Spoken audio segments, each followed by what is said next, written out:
Jadi itu Bu, kemudian dan gen Pak. dan kian-kian, nah ini rata-rata kalau diperiksa mesti kan objeknya adalah akte.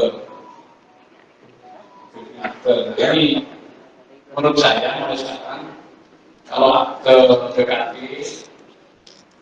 itu Bapak itu sudah diem lah. Coba ke organisasinya. Jangan dipendam sendiri, ditanggung sendiri. Kalau itu Bapak itu punya organisasi IPA datang. Nah di situ kan juga ada berbagai sampaikan koordinasi lah dengan kalau mungkin enggak hasilnya atau tidak jadi nggak apa-apa. Diskusi ini yang sebenarnya hasil investigasi kami Pak. Hasil investigasi kami kepada anggota kami itu begini sebenarnya. Nah, kan yang tahu Pak. Karena beda pandang sudut pandang penyidik atau pelapor. Kalau pelapor itu harus terlibat Pak, gara-gara aktenya ini lah. Karena saya Pak, kalau saya mau pelapor begini, tapi dalam proses sebelum akte ini kan dari sisi PPRT kan kalau induknya investigasi tahu sampaikan. Jika kami punya sikap opinion, saya akan jika pandangan juga dalam peraturannya kita bisa menentukan apakah perkara ini layak atau tidak. Jadi itu aja. Forumnya adalah itu diskusi, yang memang ada LGI, IPA, belok, membela anggotanya. Sebagaimana saya pernah malpraktek dokter dan sudah di video operasinya ternyata ada kegagalan, korbannya lapor sana kemari terus masuk ke jaksa. Berdasarkan saksi ahli dari IDI menyatakan operasinya itu sesuai prosedur. Wah, korbannya masih ada. Itu beda anggota.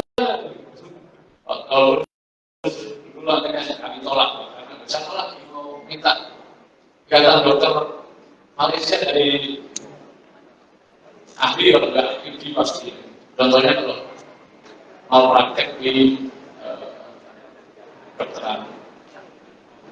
Nah, kita juga MP2D, MP2W, yaitu alternatif. Benar-benar masih sulit ya. Hidup sekarang, mati tak mau gitu. Tolong hidupnya lakukan. Coba kan ketuanya kepala BPN ya, MP2D. Ya, itu diajak apa? Dan juga berjuang devisa. Bayar PNBP kan dari situ. Ini kalau PKT ini jual-jual PNBP loh Pak. Tepuk tangan dulu loh. Duit Pak. Bagaimana pendapat ketua MP2D yang unsurnya dari PKT ini pandangan kami. Sehingga kami bisa objektif Pak. Karena jaksa ini tahunya baca berkas. Banyak Pak, berkas itu ya kami meyakini tidak semua berkas itu. Kasus Marsina, kasus dulu kan pembunuhan itu terus apa? Begitu sidang, wah kejanggalan tidak nyambung semua ya. Ada banyak kasus-kasus yang kadang-kadang memang direkayasa. Jaksa tahunya kan formulir berkas pembunuhan. Maksudnya itu begitu sidang waduh gak nyambung semua caranya itu sama nanti kalau proses tentang teman-teman BPAT tolong belajar organisasi segera investigasi lapor dulu kan lapor investigasi laporannya itu sampaikan kepada teman-teman jaksa. Itu triknya. Terima kasih. Terima kasih Pak. Baik, terima kasih. Jadi memang perhatian juga buat kita sebentar apa yang disampaikan Pak Kadari tadi memang kejadian seperti yang ditampilkan tadi akan Pak Hafez itu apakah kita diperintah itu kami akan saksi tahunya beliau itu sudah masuk di Polda Banten baru kita tahu. Jadi bukan sebelumnya dilaporkan gitu kan, kita bisa berbagi pengalaman atau ada feedback di sana dilewati, terus ada feedback juga di DPR juga dilewati, akhirnya kita dilaporkannya beliau sudah masuk di sana. Mudah-mudahan yang akan terjadi lagi seperti yang dianjurkan Pak Kadari tadi, dari awal kita sudah mengantisipasinya. Jangan kita sendiri, karena mungkin kita merasa bisa gitu kan, tapi belum tahu juga karena ada pendapat teman-teman kita yang yang bermanfaat buat kita. Kalau ada kita berbagi. Selamat datang Pak kepada saya Pak Solo. Silakan Pak Momo. Pak Momo. Terima kasih. Assalamualaikum warahmatullahi wabarakatuh. Pak Kajati, Pak Didi yang saya hormati, rekan-rekan PPAT Sebanten, serta para Kajari dan Spidum Sebanten. Pak Kajati, saya agak tertarik dengan informasi yang tadi Bapak berikan terkait tahun 2024 ini baru 5 kasus. Tapi Bapak kasih info ada satu kasus menarik yang melibatkan 2 notaris dengan jabatan, satu notaris, satu PPAT, yang satu di Jogja, yang satu di Sumatera Selatan. Saya langsung browsing tadi Pak, bahkan dengan informasi teman-teman di Sumatera Selatan.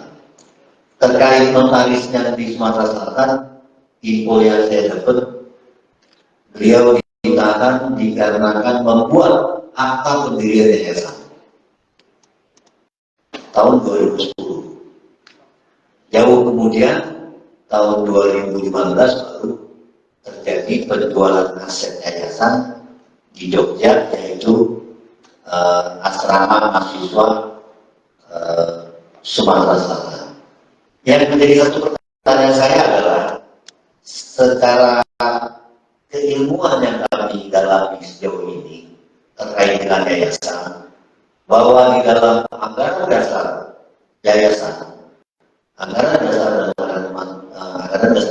yayasan diperbolehkan yayasan melepaskan aset atau menjual aset atau mengalihkan aset, tentunya dengan seizin pembina, karena memang posisi pembina dalam yayasan ini jauh lebih dominan. Kalau pengurus itu hanya fungsinya menjalankan program kerja. Nah, dari surat penahanan yang saya terima Pak Kajati, bahwa kasusnya adalah penjualan aset yayasan. Kalau boleh saya jelaskan di sini sedikit, mungkin di sini didakwa dari pasal 2 ayat 1, Jo pasal 18 Undang-Undang Nomor 31 Tahun 1999 tentang pemberantasan tindak pidana korupsi.